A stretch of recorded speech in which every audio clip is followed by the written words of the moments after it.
Alors, Sandrine Lefeur, il y a eu un remaniement. Vous n'avez pas été nommée malheureusement ministre de l'Agriculture, mais on a une nouvelle ministre de l'Éducation nationale. Ah oui, il y a eu ça. Ah oui. Depuis le 8 février dernier. Ah, il est bien. Et nous devions, on était obligé de la recevoir. C'est la première fois qu'elle va venir à la revue de presse. Voici Madame Nicole Belloubet. Ah.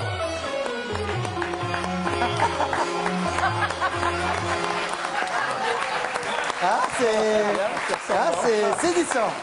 C'est saisissant. C'est elle. Ah, moi, pendant 2 secondes, cette musique, bonsoir à tous, cette musique planante, ça me rappelle ma jeunesse, les fleurs dans les cheveux, vous voyez, les booms chez le fils du charcutier, les cigarettes à l'eucalyptus dans les toilettes du lycée. Enfin, je m'égare. Merci de m'accueillir dans votre groupe de parole. C'est amusant cette ambiance comme ça. C'est pas, on se croirait un petit peu dans, je sais pas, dans une réunion des alcooliques anonymes. Bonsoir, je m'appelle Nicole. Bonsoir, Nicole. Je ne savais pas, je ne croyais pas si bien dire. Alors, je suis venue évoquer ma dépendance à la politique. Jeune fille, oui, j'ai été jeune fille. C'est quand François Mitterrand passait à la télévision que j'ai commencé à boire. Ses paroles, à 28 ans, impossible de cacher mon addiction et j'ai adhéré au Parti Socialiste. Alors justement, aujourd'hui, vous faites partie d'un gouvernement très orienté à droite. Ça ne vous gêne pas? Je suis en cure de désintoxication. C'est-à-dire que j'entre au Conseil des ministres avec mes propres convictions. Et j'en ressors avec celle d'Emmanuel Macron. Enfin, bon, celle du moment, hein. Oui. Étant donné que les convictions politiques du président ne sont pas forcément les mêmes le matin, le soir et l'après-midi. Vous savez, Manu, c'est un peu notre gourou, hein. Au Panthéon, il y a Manouchian, à l'Élysée, il y a Manuchian. Alors, il faut quand même reconnaître que votre retour au gouvernement en a surpris plus d'un. Ah, mais moi, la première, cher monsieur. Mais je pense que notez que chaque fois, je sers de roue de secours quand un ministre ne tient pas la route. Vous avez remarqué, j'ai succédé à François Bayrou qui a tenu 35 jours à la justice. Aujourd'hui, c'est à Madame AOC.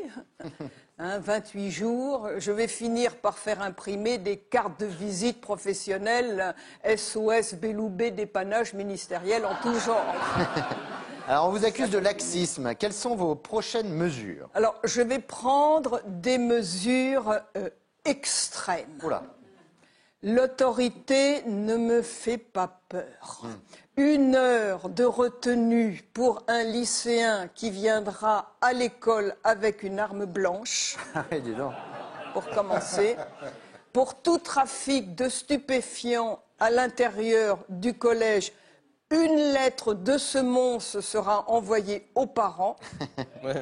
Et si l'élève commet un acte d'incivilité envers son professeur, qu'il tente de l'assassiner par exemple, on lui fera recopier 100 fois « Je dois respecter le professeur ».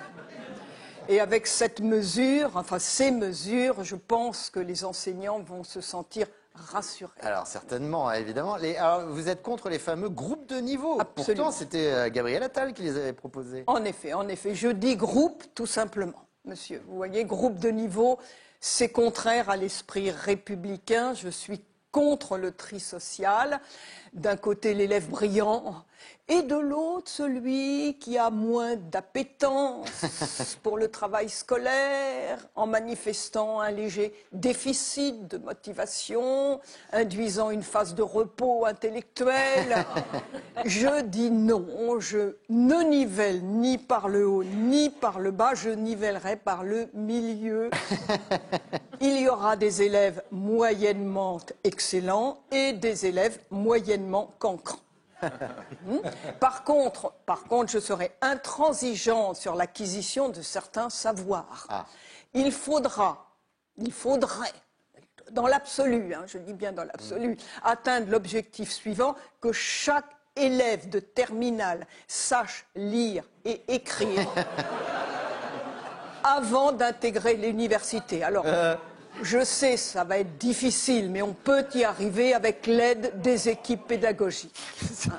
Le pire, c'est que c'est la réalité. Oui, c'est ça. En 2016, vous fustigiez dans un article le port de l'uniforme à l'école. Ah oui, oui, monsieur, mais ça, c'était avant. Ah. C'est ce que j'appelle aujourd'hui le droit à l'erreur dans les processus d'apprentissage. D'ailleurs, Emmanuel Macron, ça fait 6 ans, lui, qu'il expérimente le droit à l'erreur dans son propre processus d'apprentissage et ça n'a pas l'air de le gêner. Alors, pour cette histoire dont vous me parliez, monsieur l'uniforme, je vais vous faire un aveu.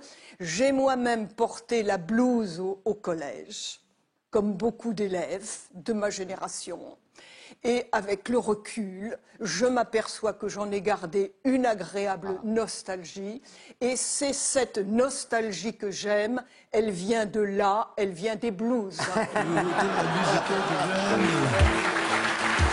vient de là, elle vient des blues. Merci Madame Beloub. Merci beaucoup. Merci Madame la ministre. Je voudrais juste faire le coq, parce que je peux faire le coq à Sandrine. Je peux... ouais. Bonsoir. Laurence Brunel, qui visiblement a un dérangement mental. Nous sommes